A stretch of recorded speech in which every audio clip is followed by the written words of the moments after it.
New Thought Media Network. We are a global broadcast network of positive music, media, and entertainment, inspiring humanity's evolution along the journey of enlightenment and creating a world of love, peace, empowerment, and prosperity for all. New Thought Media Network. Positively inspiring.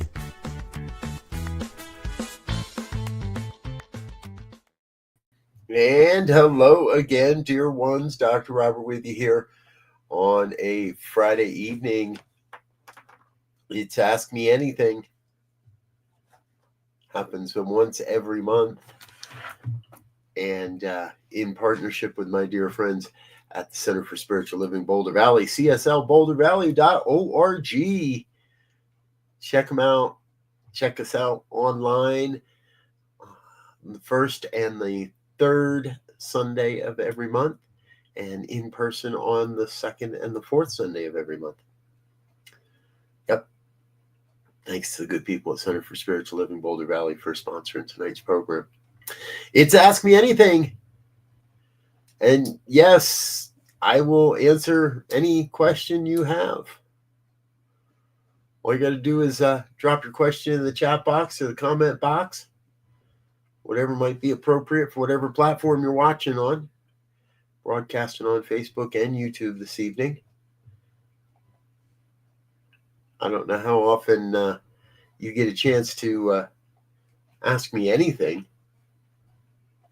But this is the one.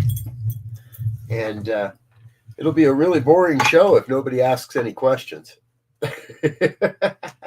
I could show you all commercials. I could show a whole bunch of commercials. I got all kinds of commercials we could show.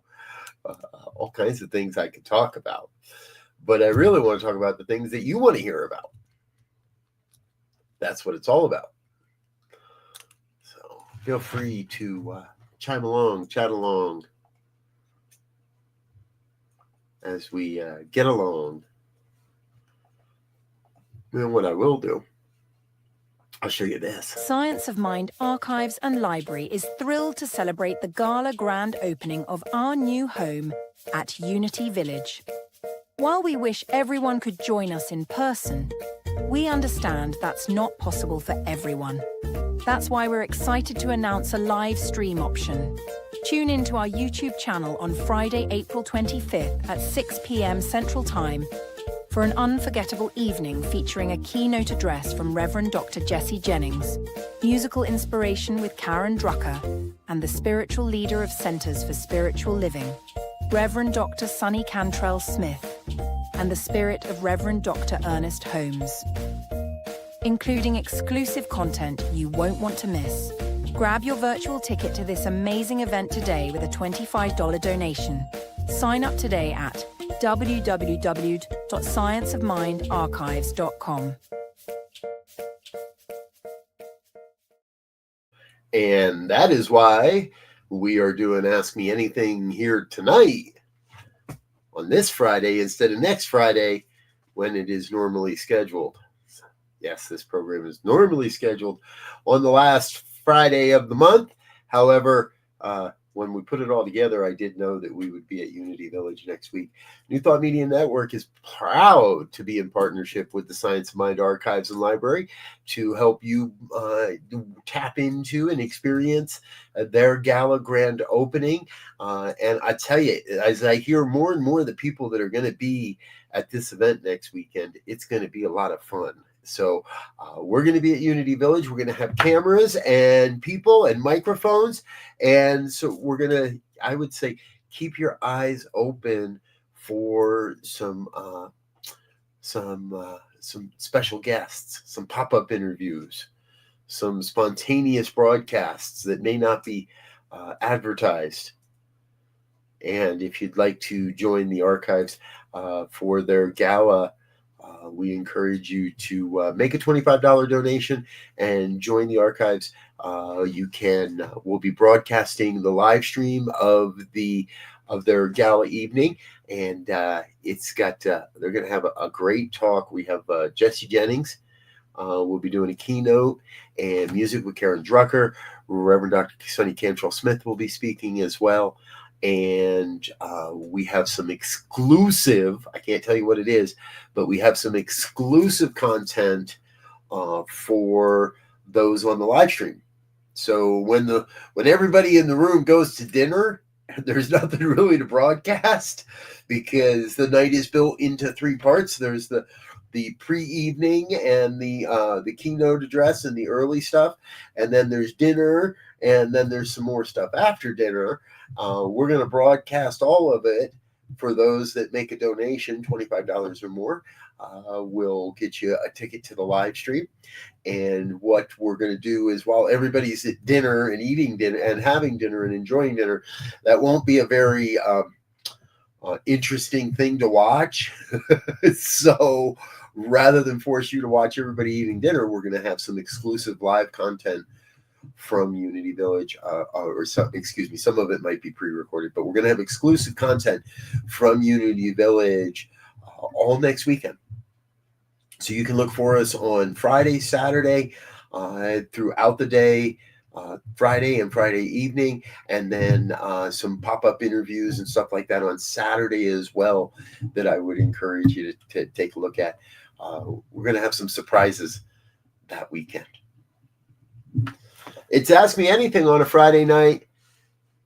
Feel free to drop a conversation, drop a question into the chat box, the comment box, whatever it might be, whatever you're looking at, wherever you can type.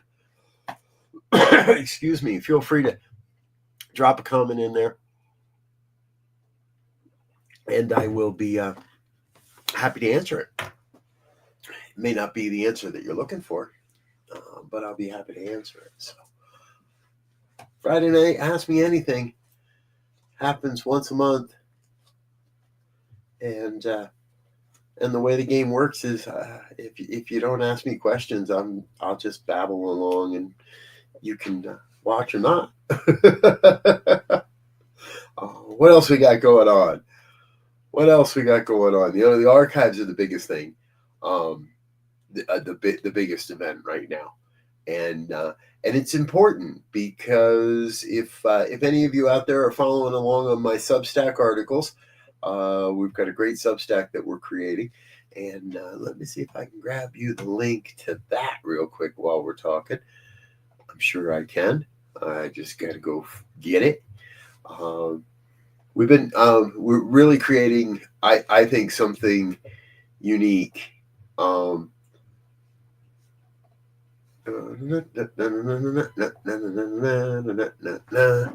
see if that does it. I want to get you the whole, so you can see the whole. I love this platform, and I love this. And there are times where I do not understand why it does not take me to my primary page that has everything. There it is. All right. You would think I'd be prepared for these kinds of things, huh? Yeah. I'm going to drop the comment in the comment box. If you're able to see that, you'll feel free to click on that at some point. But so I've been talking about it over in my Substack articles that this collective collaborate. It's not a collaboration, really. It's just it's becoming incredibly advantageous for the various archival bodies out there in the New Thought world, in the New Thought movement, to find a home at Unity Village. And the grand opening of the Science of Mind, now they've been there about a year, but they're having a grand opening, and in that they are they're really putting on the Ritz in a great weekend. I've seen the lineup of how it's all going to flow, and it's going to be a great weekend. And now that the International New Thought Alliance, and I do sit on the executive board of the International New Thought Alliance, they have now relocated. We have now relocated the Addington Archives and Research Library to Unity Village as well. and that is currently being put together and unpacked and rebuilt, as it were, and prepared. We intend to have a ribbon cutting at the International New Thought Alliance Congress, which is coming up in early part of June. Folks, if you get a chance, the International New Thought Alliance, really a powerful organization connecting the leadership of various New Thought organizations and leaders in themselves, regardless of where we come from. It's becoming, in my opinion, a really impactful organization, something that we need more of in the world, bringing together. So they're bringing their archives there, and then in June we'll be back at Unity Village for the INTAA Congress. Now this is the 110th Congress. They are the oldest New Thought umbrella organization on the planet, and at 110 years, we're excited to have the 110th Congress this year. It's going to be at Unity Village, and that's June 2nd through the 6th, or the 5th, 2nd through the 5th. So I encourage you to check that out. Perhaps join us for that. You can get. I guess I should have pulled up that website too. See, this is the fun part of Ask Me Anything, is I can. New Thought Alliance, there it is. Their website, newthoughtalliance.org. Let's drop that in the chat box as well. That is you can learn more about how to set up their, you can learn more about the Congress coming up in June there as well. So check that out. You got it, folks. Friday night, Ask Me Anything. We're a week earlier than normal due to the fact that I will be at Unity Village next Friday night, and I cannot run two programs at the same time. So we're here tonight. Hello, Shay. Good to see you, dear one. Grateful you're here with us. Thank you, thank you, thank you. Feel free to drop a question in the comment box, in the chat box. This Ask Me Anything. We got a small group here tonight, so plenty of time to answer questions. Or I'm never one to say no to calling it quits, calling it early on a Friday night. I guess the older I get, the easier it is to say, yeah, I'm done on a Friday night. It's been a very fun and long day here on New Thought Media Network. We start every Friday. I'm going to plug some of my favorite things to do around this network. We start every Friday morning with Ministers Talking Shit. My dear brother, Reverend Elzia Sekou, and I jump into a room and we talk about whatever we want to talk about. It's part of what I believe is important in this world, is to be able to talk about anything we want and whatever's going on from a New Thought perspective. From a perspective that recognizes there is one power, presence, and intelligence, and that we are part of that, and that is part of us. And so no matter what it is that's happening, well, there's a New Thought reflection, if you will, upon that. And Shaybird, on the morning sip, right on. Good for you. Morning sip is here every morning, every weekday morning, 8:30 a.m. following our morning prayers. Morning prayers are at 8:15. 8:30 is the morning sip with Rev Melissa. And I did not get a chance to catch your show today, Shay, but that show this morning, Shay, but I will make sure I go back and take a look at it. So glad you're getting a chance to share your message a bit more as well. So monitoring over here as well. Nope, don't see any others over there. So and that's part of what we do, folks.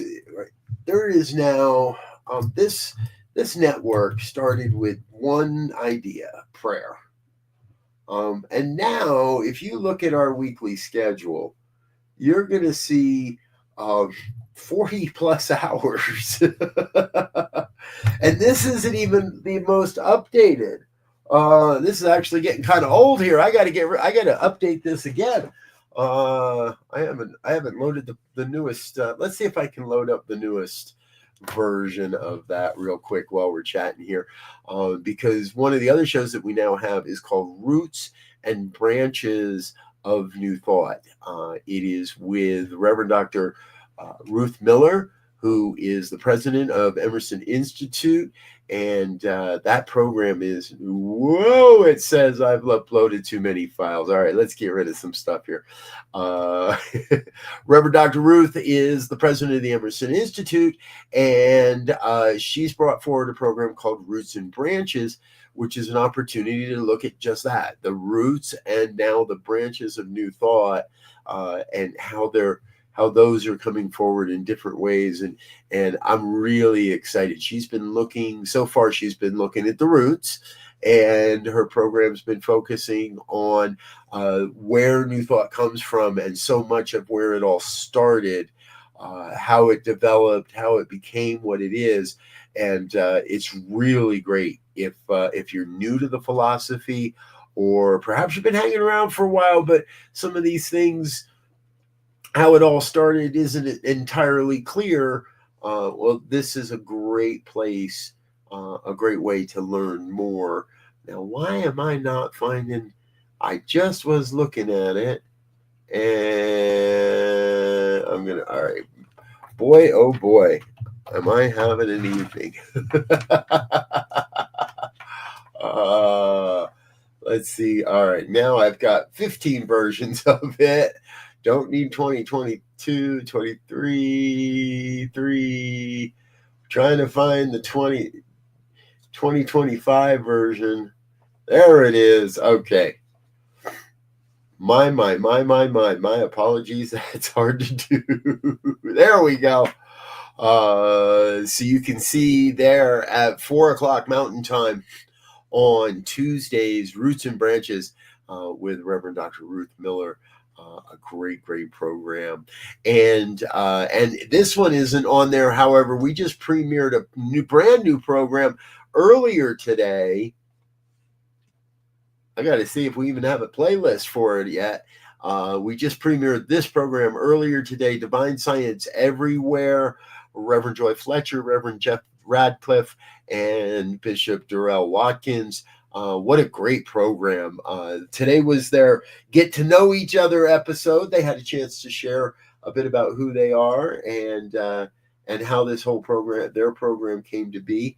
But really fun. Good people. And so we're up to 40, 45, maybe even hours of broadcasting each and every week here on New Thought Media Network. 45 hours a week of programs.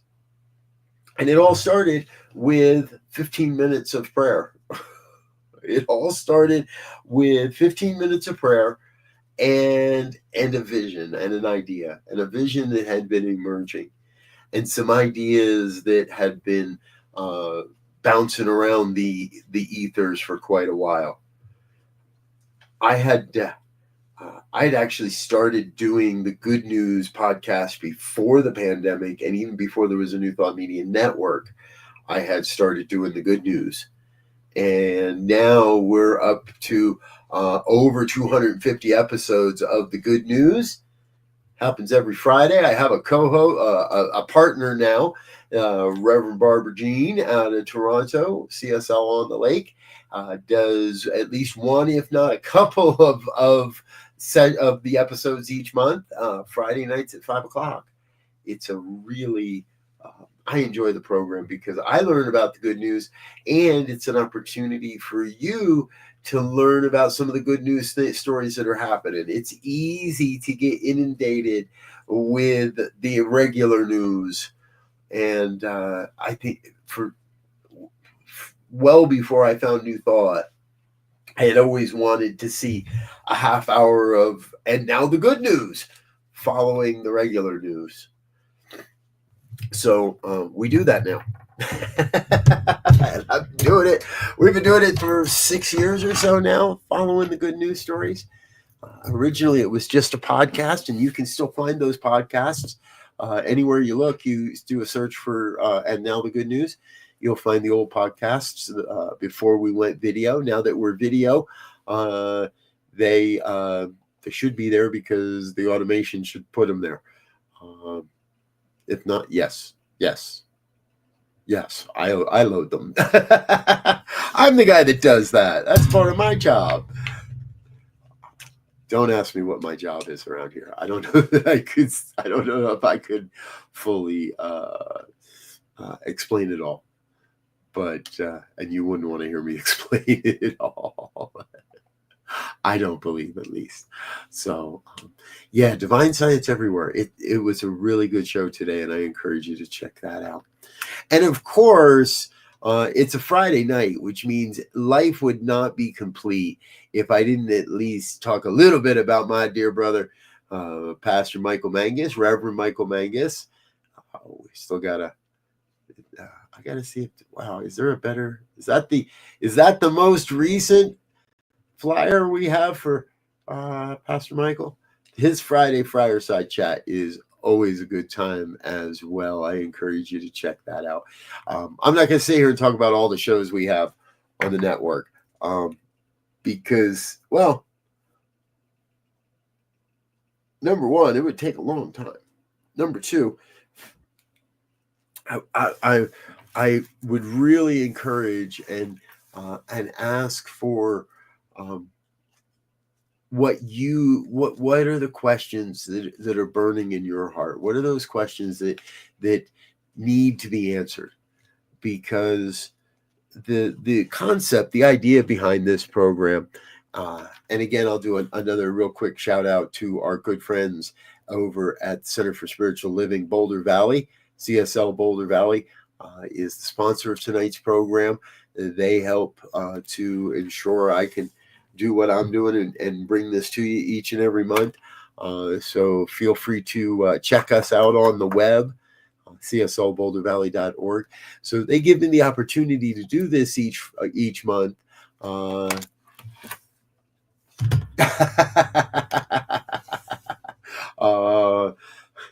Shay's got a good idea. I don't know. I don't have a recliner, Shay. I know you might not. Yeah, I don't have a recliner. This chair only goes back so far. So I'm usually either now. I do have a nice. The dog is in my good chair right now. I have a nice stance, hard back, tall back chair the client chair that I call it. It's there. Interestingly enough, I'm going to talk about that for a minute. We'll get to a prayer, I promise you, Shay, just not right now. The chair I just looked at, there's an old saying by Dr. Fred Vogt, who is Minister Emeritus in Memoriam at Mile High Church and longtime leader in the New Thought movement. I never actually had the pleasure to meet Dr. Fred other than through reputation and recordings. And he had a line, however, and I've heard this on recording, he had a line that said, if you were hauled into a court of law and accused of being a religious scientist, today we change that to New Thought or a spiritual, but the question was, if you were hauled into a court of law, would there be enough evidence to convict you? Would there be enough evidence that said, yeah, this person is definitely follows the science of mind. This person definitely follows New Thought. And at that time, again, the term was religious scientist. And I've always loved religious scientists, by the way. I've always loved that term because that speaks to the bridge between the faith and the scientific process and the process of experimentation and the process of proving to ourselves that this stuff works. So he would ask, is there enough evidence to convict you? And the reason I bring that up is because as I glanced back at our puppy dog sitting in my chair there, I was reminded that chair itself is part of my evidence. Is part of my evidence of of being a religious scientist. That chair at one time sat on the stage at the Center for Spiritual Living, or what was then known as the Salt Lake Church of Religious Science. When I first walked in the door, it was the Church of Religious Science, and that chair at one time was a stage chair, and a lot of living at the time living luminaries sat in that chair at one time or another. And then eventually over the years, as the church grew and expanded, it sort of fell out of its immediacy, and I picked it up at a yard sale when the church did a yard sale one year, and it's been sitting in my office ever since, in one form or another. That's the kind of evidence that says there's commitment to whatever it is we're doing, to whatever project is in front of us, to in this case for me, this deep lifetime calling to serve. What is the difference between religious science and New Thought? Not much. Religious science is a branch of New Thought. New Thought would be a more umbrella term and a more all-encompassing term for the philosophy. New Thought or religious science is a specific branch of that. So New Thought encompasses more than just Centers for Spiritual Living or the Science of Mind. And we want to, in the early days, it was known as religious science because it was in reflection to divine science, which is another branch or one of the roots of New Thought, religious science being one of the other roots. So there's religious science, divine science, and then the unity organization or the unity movement. Those three philosophies create the original roots of what we consider or call New Thought. Now, there are other influences in there as well, and we can see the thread of New Thought, having studied the pre-Socratics and having studied philosophy in school. The thread, the truth, the ideas were always there, but they come into the idea of a unifying term of New Thought in the late 1800s, 1860s, late 1860s. The idea of New Thought emerges. So again, that's kind of the difference there. This is Ask Me Anything, and Brother Wayne had a question that I don't want to skip over because, well, the name of the game is Ask Me Anything, and you'll get an answer. Brother Wayne asks, what kind of light worker are you? I would say that I am a transformative light worker. I'm here to help you transform, and I'm here to transform as well. I could say that I might be a hippie light worker too, maybe a little, but I don't know that we need a whole lot of distinction, to be truthful with you, Wayne. I think that sense of distinction, I think if we are working with the light, each one of us in our own ways, and however we're doing that, this is something that I can talk about a little bit too. And when I first got into all of this, and I'm not going to call out names or anything, but when I first got into all of this, and this still exists, there is some sense of priority. I want that some have a sense of priority, that their modality, what we do here, is better than what anybody else does, or better than what they do over there, and what I have found is that can be an easy ego trap to fall into. However, when we come to a more mature experience, mature experience of new thought, we come to recognize that all the modalities are valid, in that they point us towards the good, in that they're giving more than they're taking. All the modalities that are doing no harm, that are encouraging us to our greatness, can work, do work. It's up to us to believe in do we believe in that modality or not. So it's easy to fall into a science of mind center, and the primary modality being affirmative spiritual mind treatment, affirmative prayer, spiritual mind treatment. That's what we, it's easy to see that as the end all be all of the game. I have experienced so many modalities over the last 20 years. And, Wayne asks, do you know tarot? Only in passing. It's never really grabbed me. Always, in my opinion, left. I always felt that the client was kind of left out of the process and was left to be told what was going on in their lives, rather than a practitioner helping them to discern what's happening in their lives.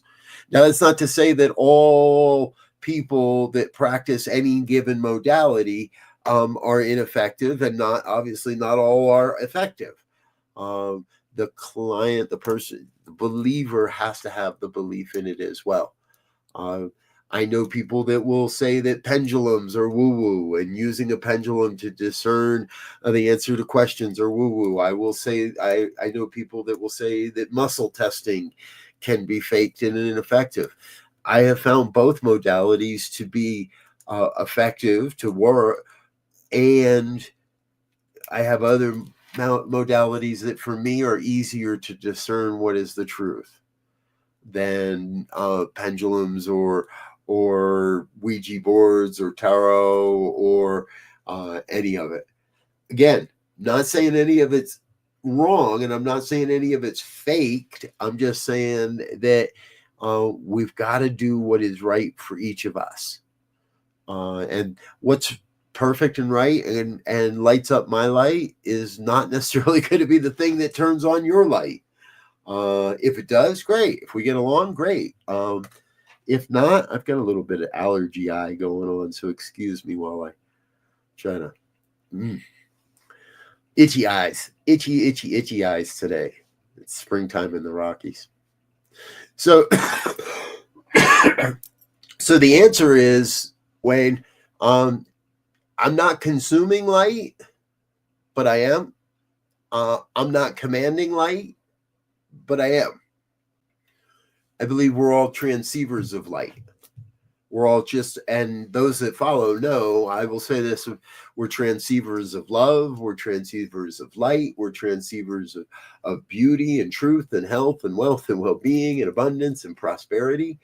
We transmit and receive. We receive that vibration of good in our lives as we're attuned to it, as we live in close indwelling contact with it. And we have to transmit that out to others as well, to those around us, to our surroundings, to the various experiences of our life. Now, this doesn't mean that we play the spiritual bypass game and just la, la, la, it's all love and light, ya, ya, ya, everywhere we go. That's not how it works. So it's a balance, and we are co-creating, if you will, alongside God as an expression of the divine. We are co-creating with the universal law, if you will, and those creations are based on what we believe. Not what we say we believe, but what we believe. Because I've heard plenty of people tell me what they believe, and it isn't what they believe. That's what they say they believe. we got to be able to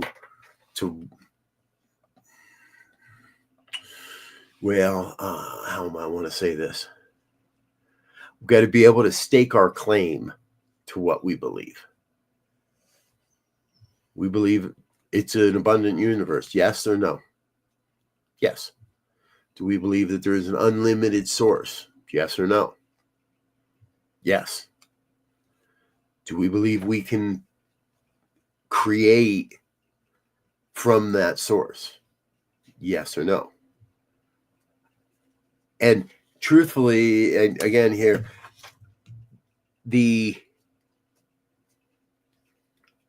anywhere there is a but or an except for, or well, yeah, and not here, do we believe that we have the power to change the conditions of our lives based on the beliefs we hold? Yes. And anything that stands in the way of that yes is where we get to do our own individual work.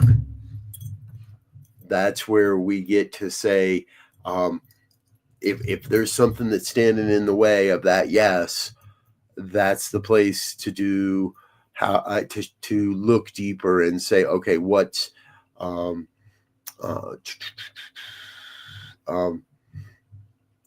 is the yes? Shay's talking. Good question, Shay. How would you use the principles of New Thought to treat people with severe trauma without bypassing spiritual bypassing? I treat. We treat. And we treat. And we take the time not to rush and not to brush aside. And exactly as I'm saying, not to sit with someone and say, it's all good and it's all love and light. What we're talking about, if somebody is still active in their trauma, still acting from their trauma, that is a direct hurdle to believing much of what we teach. Because the trauma will still be, for the most part, will still be the prevalent belief. Whatever the belief is that we created from within the trauma. So we always have to be very, very conscious and careful when working with someone that we're not rushing their healing. That we're not trying to, and just as the term suggests, use spirituality to deny the process of healing. Healing is not a light switch. It can be. And people have had epiphanies. And people have had instantaneous physical healings. I've experienced them myself. And for the most part, even in those instantaneous experiences, healing is a process. So we have to embrace and allow the time for the process. The first thing we might have to do is find a way beyond the belief that that the trauma now defines who I am, and that my life will forever be different because will forever be broken. Not different, but that people hold on to that belief that the trauma now has to be their identifier for life, and that's not true. I know a person who is a murderer. I know somebody that they murdered someone. They were found guilty in a court of law for a murder. And I'm sorry, I'm going to rephrase that. Because it wasn't actually murder. The original charge was. But it wasn't a plea bargain. It was when the case came to trial, they were found guilty of involuntary manslaughter. So there was a killing. This person did kill somebody. It wasn't a premeditated murder. So let's be clear there. I would never have known that was in this person's background if they hadn't confided in that in me. And what I knew of this person, never imagined that could be there. The outward expression that I saw, the person I met, the person I got to know, it wasn't there. There was no energy of it. There was no vibration of it. He no longer believed that his past had to dictate his current experience and his future experience. And he did his time. He paid his due. He made his restitution. And when someone pays their due, does their time, I think it is our demand to no longer use those old labels that no longer define who they are. If the courts and if God, through the courts, have decided that this person has rehabilitated themselves and allows them to walk free, we have to abide by that. So it's and my point in all of this is, it would be easy for him to let society judge him and hold him in a vibration of less than or broken or not good enough, blah, blah, blah, blah, blah, the trauma. Coming back to Shay's questions on trauma to this discussion. So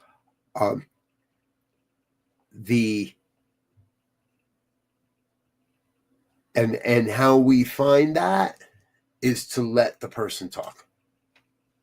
How we help them to determine that is really to let the person talk. Because if they're ready and they're willing, they're going to tell you. They're going to, if you're if they trust you, they are going to tell you what those beliefs are, what they believe about themselves when they tell their trauma story. And ours is not to judge, is not to make right or wrong, is not to react, is not to pity. We have to remember that. Religious science, we're taught very, very, very clearly, I cannot get emotionally involved or attached to someone's story of their experience. Because if I do, I'm taking myself out of the place where I can listen deeply and receive deeply and allow for the transmission of spirit. So really, Shay, it isn't me doing that work of determining what the belief is. It's spirit that allows the client to reveal what they believe without us having to ask, so what do you believe about that?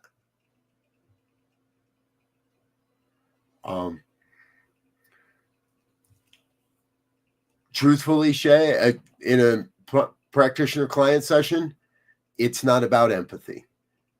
I suspend that. It's not that I don't feel it, but I suspend that.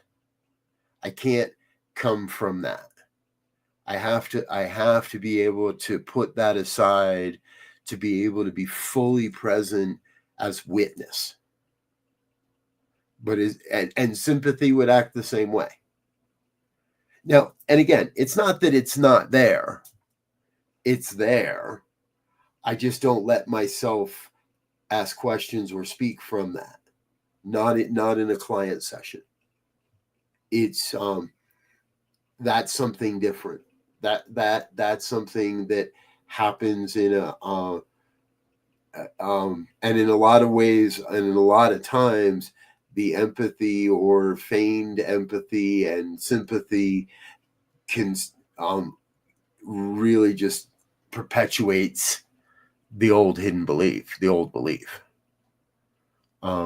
So I think many of you, if we were to do a private session, might be surprised at how little I say, how little I talk. There's been a joke going around. So you know what you get when you have a man with a big microphone? A guy who likes to talk. Yeah, exactly. A guy who talks a lot.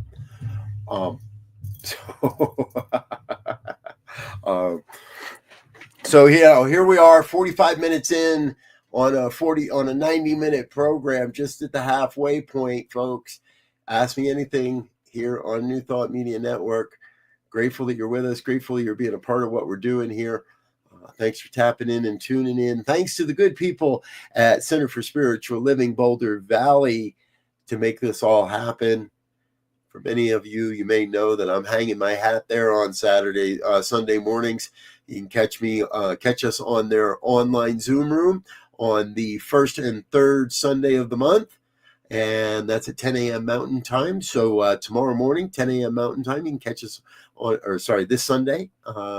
And you go to the website, cslbouldervalley.org, to get the Zoom link. Get on our news list, our newsletter, get the Zoom link. If you're having problems finding it, get with me. I'll get you on the Zoom link.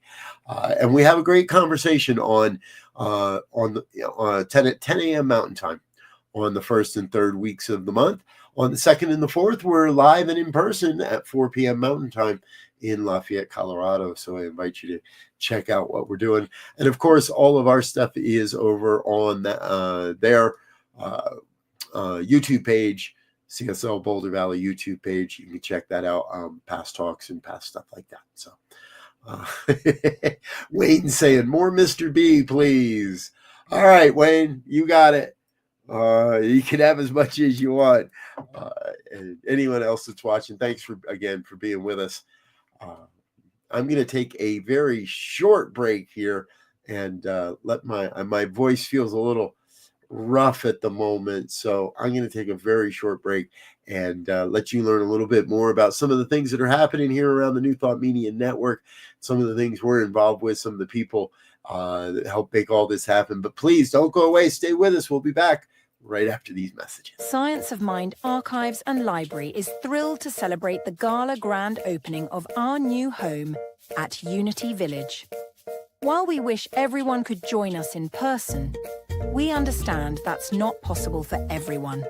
That's why we're excited to announce a live stream option. Tune in to our YouTube channel on Friday, April 25th at 6 p.m. Central Time for an unforgettable evening featuring a keynote address from Reverend Dr. Jesse Jennings, musical inspiration with Karen Drucker, and the spiritual leader of Centers for Spiritual Living, Reverend Dr. Sonny Cantrell Smith, and the spirit of Reverend Dr. Ernest Holmes. Including exclusive content you won't want to miss. Grab your virtual ticket to this amazing event today with a $25 donation. Sign up today at www.scienceofmindarchives.com.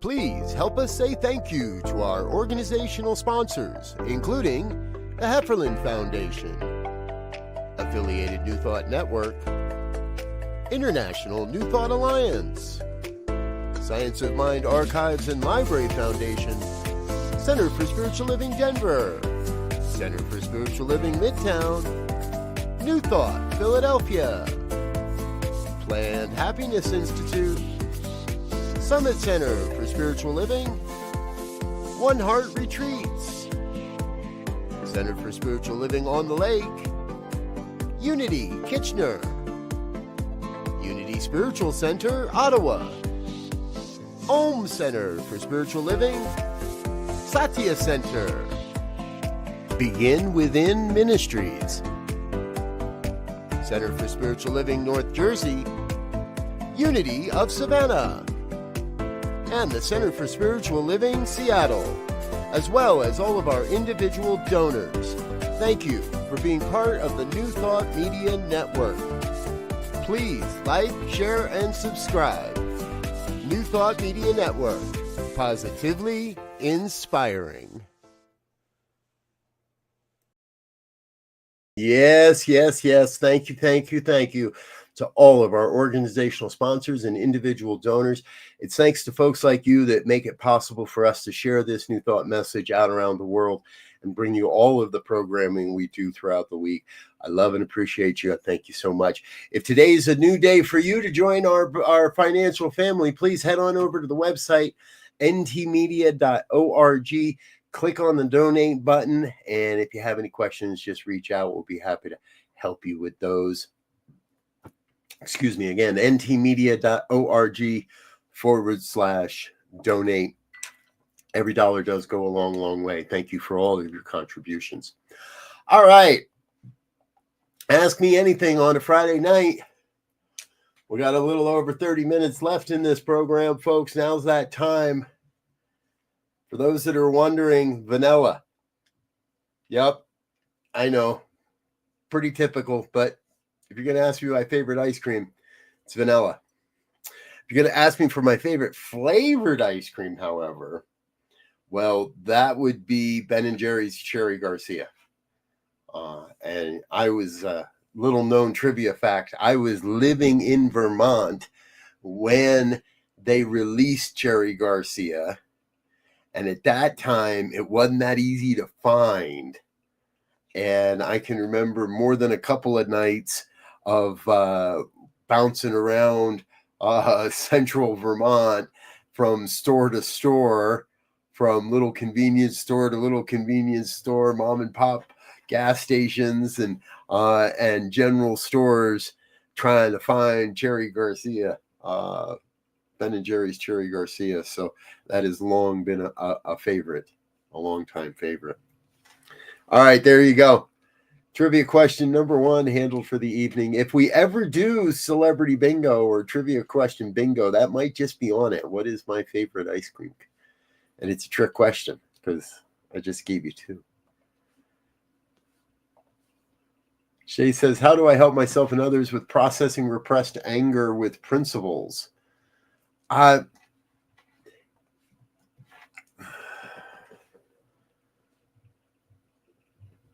If the client is unwilling to admit there's anger, if it's truly repressed, there's nothing we're going to do about it because it's not represented.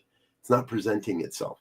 If the anger is presenting itself, we can point to the behavior, and if they want to change, then no problem. But if they don't want to change, and if they're happy with where they are, we're not going to do a darn thing about it.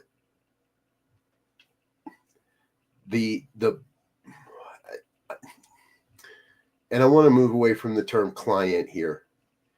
I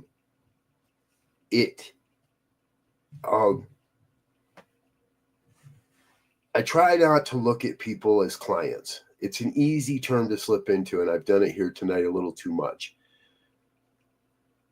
If a person is unwilling to consider a different way, then nothing we can do there's nothing other than just being who we are and doing our thing. So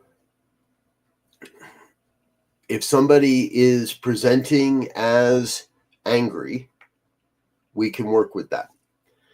If it's a passive aggression, there is behavior we can look at, and we can ask simple questions. Is that something they'd like to have different in their lives? Most people want something different in their lives. Most people do. But if they're unwilling to really look at it, there's not much, even if we see it. It's kind of the drug addict that doesn't have a problem. If we don't admit that there's something going on and we don't take some action to dig into it, the behavior is going to perpetuate, and the person we're working with is never going to see any reason to change. I've run into that with not necessarily with repressed anger, but just with people that have how do I want to phrase this, that have come to me for coaching because of stories they've heard of me as a coach at working with people, that have come to me because they want something different in their lives, but after coming to realize that I won't perpetuate those. I won't perpetuate the limitations. I won't let them stay in their littleness. I won't let them deny themselves. They often find a wonderfully easy excuse to walk out, to leave, to break off content or contact and engagement.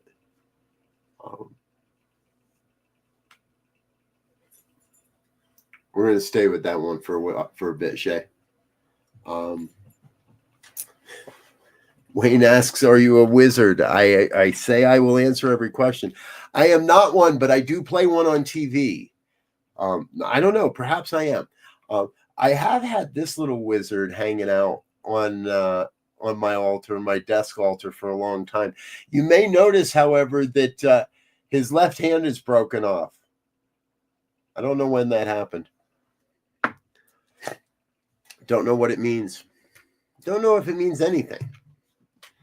And that's part of it, is in almost everything we're talking about here tonight, it means something if it means something to you. I have to be really clear that what means something to you is important, but it doesn't have to be important to me. It doesn't mean that you're not important to me. It just means that the story, the belief, the whatever it is, the psychic, karmic body of who we are, our pain body, our spiritual body, or our physical body, all those things are representations, and I don't have to buy into your story of your life, of that. Now, again, doesn't mean that I'm not the witness, and it doesn't mean that I don't pay attention, and it doesn't mean that I just zone out and allow somebody to ramble on and tell some crazy, wild, convoluted story of I have to help that person hear themselves. I had to witness that. I have to be able to mirror for them, and I have to be able to help them find another way to relate to the issues or the experiences or the questions or whatever, and find a new way to help them to relate to those things so they come to a clearer understanding of where they're limiting their own lives.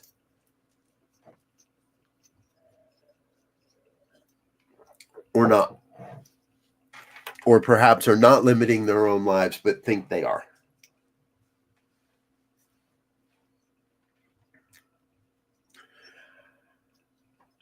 "60 minutes. It's the top of the hour, folks." And that means there's 30 more minutes to go in tonight's Ask Me Anything broadcast. I'm Reverend Dr. Robert Brzezinski. I trust some of what is being said here tonight is supportive and landing upon blessed ears. I know you're out there. I know you're listening. And I'm still here. So if you're still here, we'll keep going. I find no need to cut things short when we're moving forward. See if I can see any other inputs that maybe we should talk about.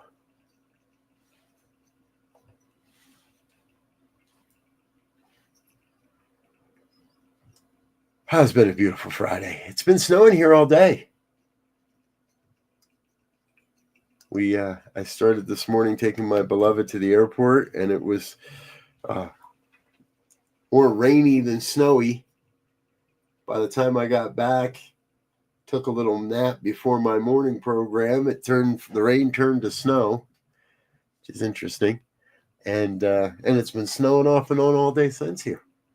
Got about almost 4 inches, I think, out on the deck. Old-fashioned hippie hugs.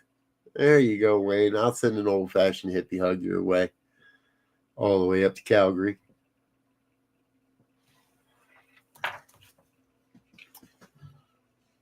Where else, folks? What else would you like me to pontificate, ramble, ponder,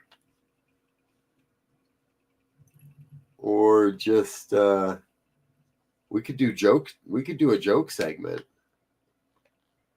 Give me a straight line, I'll give you back a joke. How's that sound? This might be the development of a good New Thought skit at some point.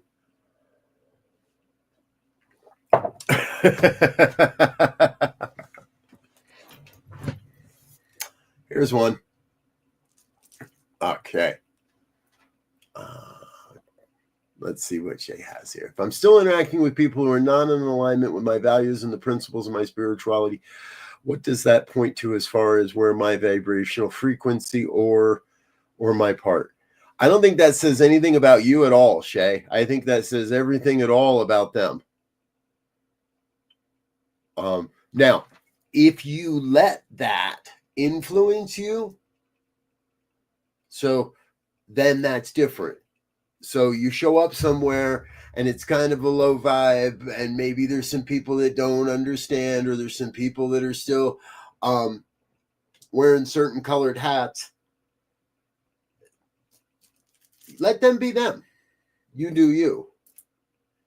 Because if you seek, and Facebook, Facebook is a great place to watch this happen.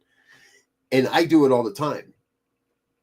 If I go off half-cocked, if I forget that the person that just made an incredibly stupid, bigoted, ignorant statement has no clue of who I am or my beliefs, and I just blast into them on media, I have let their bigotry influence who I am and how I show up. So that's on me. So we interact with people, but we don't have to take on who they are. We can continue to be who we are. And sometimes that might mean setting a boundary and being vocal on that boundary. Sometimes it might be a simple disengagement and turn and walk away. As we're talking about this, I'm being given a story. I'm being given an example because many of you know I like to play disc golf. I like to throw frisbees out in the woods, out in the wherever, at the trees. I probably hit more trees than I hit. No, I hit more metal than I hit trees. But I like to throw disc golfs. And in disc golf, there is a term. Now, I don't know if this term originated in ball golf or not. Maybe it did. I've never even really looked at it. But the term is called a black ace. Now, an ace in disc golf is one throw and it goes in the basket and you're done. You get a 1. Just like an ace in many things. Once and done. So in disc golf, if you throw it once and you get it in the basket, it's an ace. But if you throw it and it goes into a basket that is unintended, because sometimes on the course there are numerous baskets. Sometimes a course will have a few pin placements. In some courses, there are gender-based tee markers and baskets. And And those of one gender will throw to a shorter basket, and those of another will throw to a longer basket. So there's a term, if you throw your disc and it goes into a wrong basket, it's called a black ace.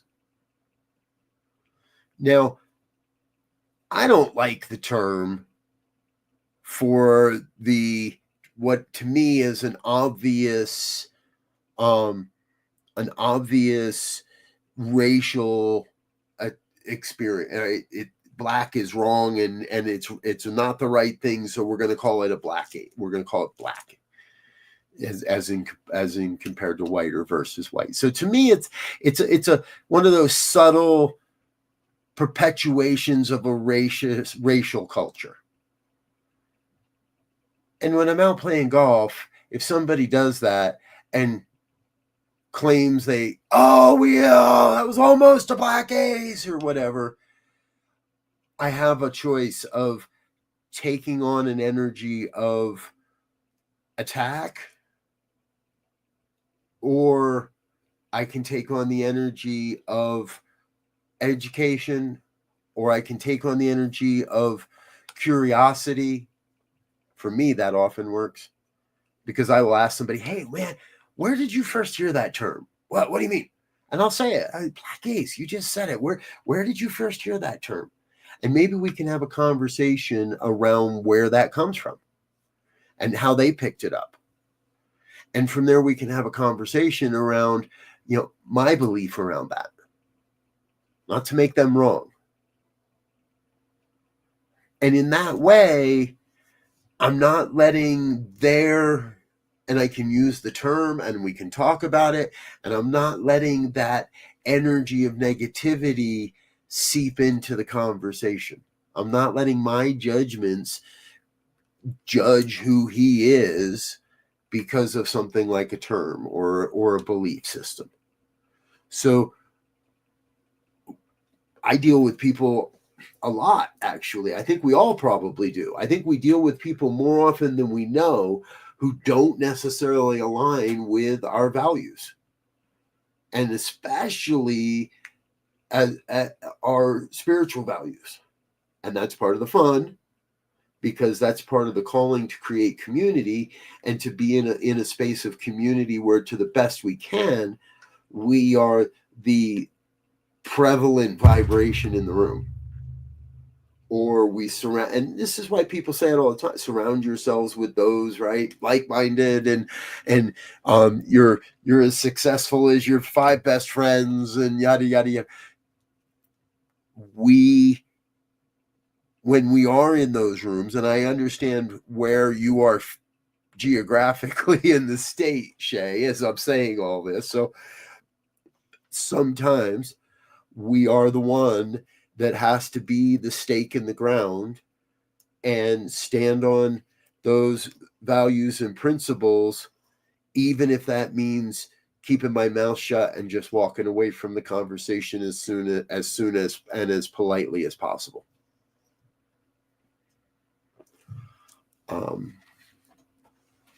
Would I ever do a show with my wife? Absolutely.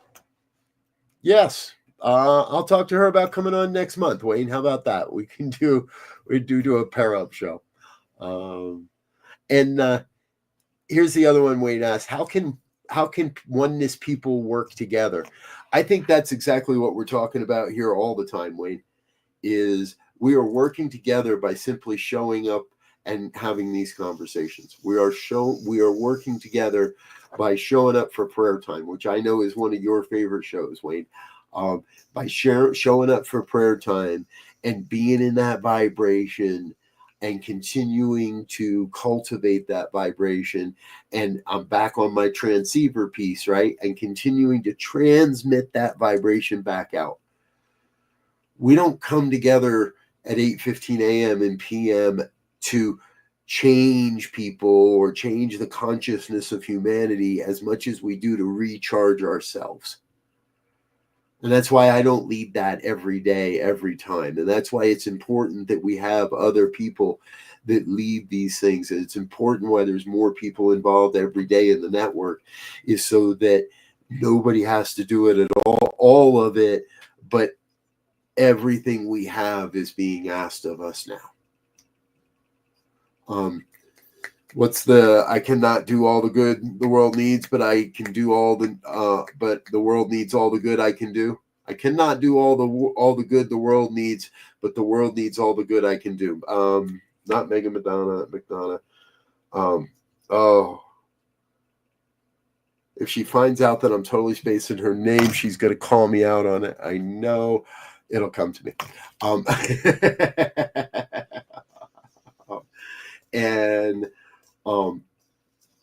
So where was I in that? Come back. I cannot do all the good.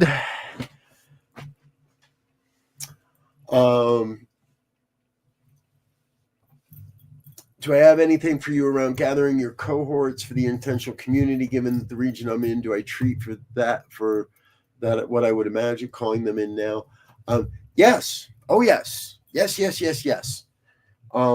Stay the course, Shay. Right. So when it comes to a calling, we have to, once we surrender to a calling, you have to continue to surrender to the calling. And if Spirit's saying, here is the place, said that to Brigham Young, I believe it was, this is the place, go to Salt Lake City, they'll tell you that story. I'm sorry, I'm wandering. If that is the call and you are confident that is the call, and what I know of you is right, it is. I'm going to speak a little somewhat in the generals, in the generalization, because somebody's going to hear this someday and go, oh, they talk about for me. And I am, right? You, Shay, and every other one out there that may hear this, that's wondering, stay the course, stay true to the one and never deviate from it. Ernest Holmes in The Science of Mind, it's a classic line, and he says exactly that. Stay with the one and never deviate from it. When things look the darkest, that is the supreme time to do this work. You talk about prayer. Now, that is the time to do this work, to desert the truth in the hour of need. So that need might be, I need a sign that that I should stay here in XYZ County, and I should continue to follow this dream of a community here, right? To desert the truth in the hour of need is to prove that we never knew the truth to begin with. You know your truth, Shay. No question about it. I've heard you say it. You know your truth. Stay with the one and never deviate from it. Because now is the supreme time to do this work. And if we desert that truth, if we walk away from that, if we just, I got to go make money. I got to do this. Where there is no way, a way will be made, will show itself. A way will be made. A way will show itself. When we stay with the one and never deviate from it. And if the one says, go to Mexico, okay, I might not understand it, but okay, because I am absolutely committed and confident and in all faith recognize the oneness has a greater perspective of how to accomplish the mission and the vision of my life than I ever will. So if you know it's the one, and I believe every one of us knows when we're talking with the one, we know in our heart when we're talking with our ego, and we know in our heart when we're talking with the voice of limitation, and we know in our heart when we're talking with the voice of our pain and our trauma, but we also know in our heart when we are talking with the voice of the one. And when we are in conversation with that one, back to Holmes, anyone may be a revealer of truth that lives in close indwelling contact, or that lives in close contact with the indwelling presence. Anyone may be a revealer of truth that lives in close contact with the indwelling presence. So all I got to do is live with the indwelling presence. Stay with the one. Never deviate, never deny. Never. Now, this is on the absolute level, because we're going to, in our humanness, we're going to question, we're going to deny, we're going to say this isn't working. But the teaching also reminds us again and again and again in various language through various teachers, this stuff works when you work it.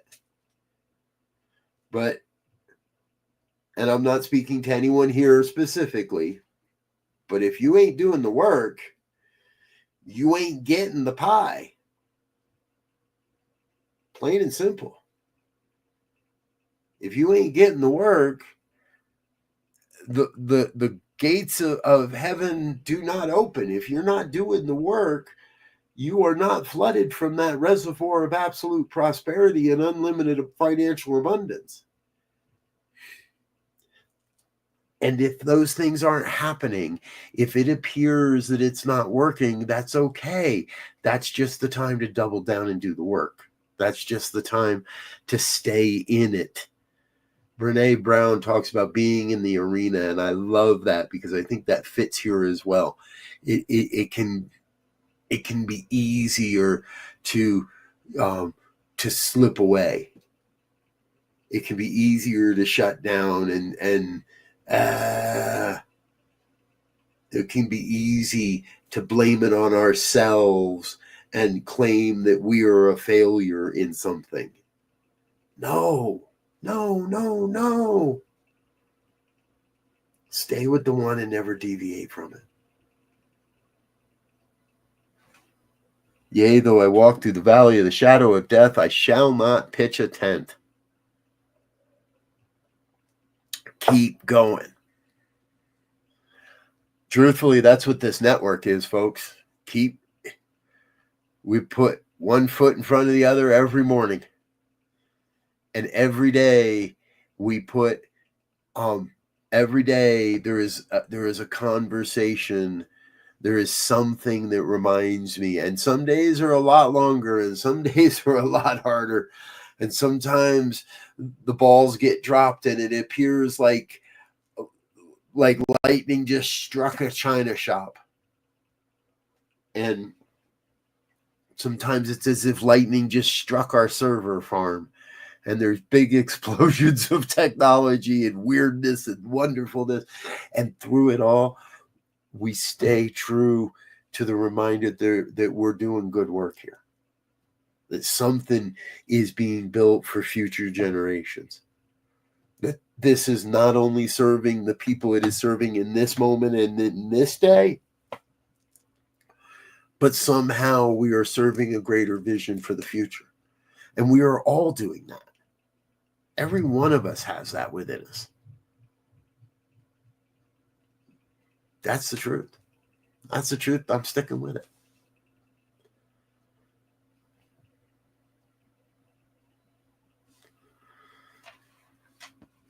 Do right by community. Yeah. Let's do a right community. Let's right by, let's I don't know. I do right by community. Shay, thank you.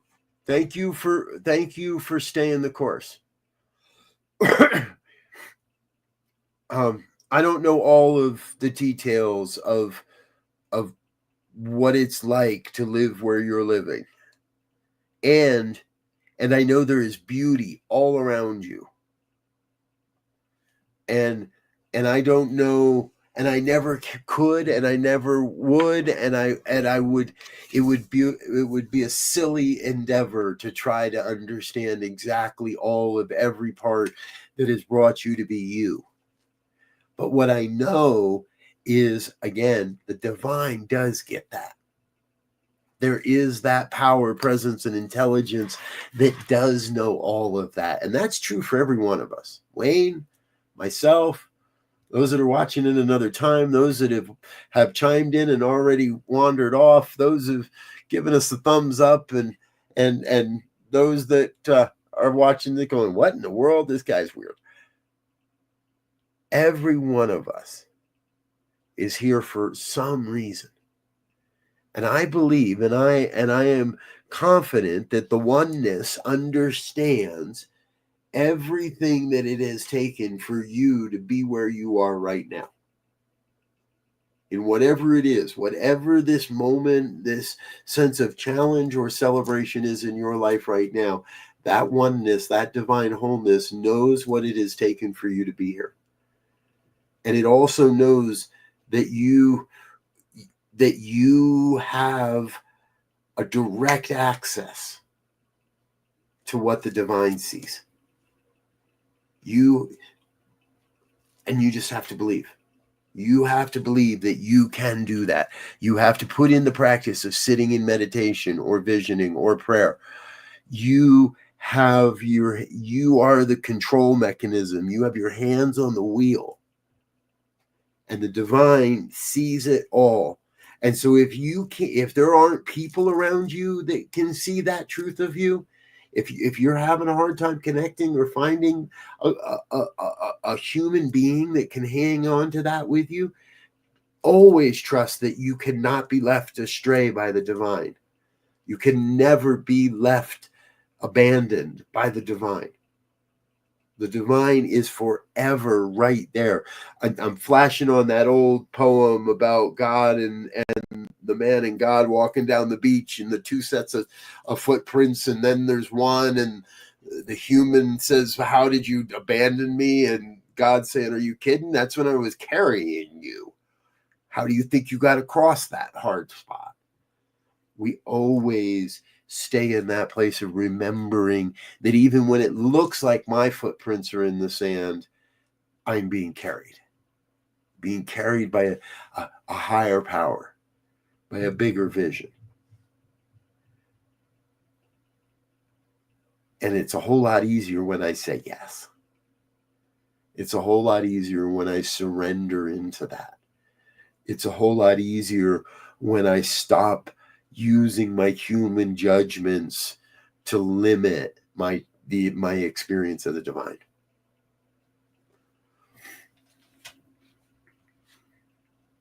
Ask me anything. You get an answer. However, I am about running out. As I said, I took my wife to the airport this morning, and I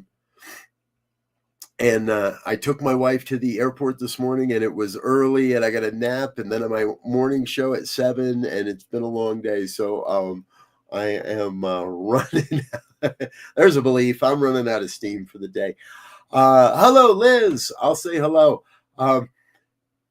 And I will be completely transparent with you, Liz. I have no idea what Luke 17:21 says. I know what you're referring to, but I am not a Bible scholar. I do not quote chapter and verse, even though I know that some of what I say is inspired by biblical teachings and things from the good book, and it's never quite my intent to try to paraphrase or speak from the Bible or pretend that I am in any way. And we know truth when we hear it. We know truth when we hear it. And sometimes the truth reveals itself in the strangest of places, if you look at it right. And that'll just be a little nod to Jerry Garcia there. Sometimes you can be shown the light in the strangest of places if you look at it right. Sometimes the words of the divine are timeless. and they fall out of my mouth as they will. All right. We're almost there, Wayne. And Wayne comes up with the $64,000 question of the day. Can New Thought people smoke pot? Sure. Why not? Should they? I'm not one to ever should on anybody. So that question to me, Wayne, just I'm not one to limit personal choice. I'm not here to tell people how they should live their lives. Never have been. Mostly because I never appreciated it when anybody tried to tell me how to live my life. And I still don't. And I especially don't appreciate it when people tell me how I should run my ministry. So I'm not going to tell you how to run your life. I'm not going to tell you what to do. But I will tell you this, Wayne, we will support you in your choice and what you choose to do. Good night, Liz. Thank you for being with us. Kingdom of Heaven is within. I promise not to tread on you, Wayne. You got it. Dear Shay, good night, good night. Good to see you. Everyone, thanks for being with me. I'm Dr. Robert. I'm going to get out of here for now.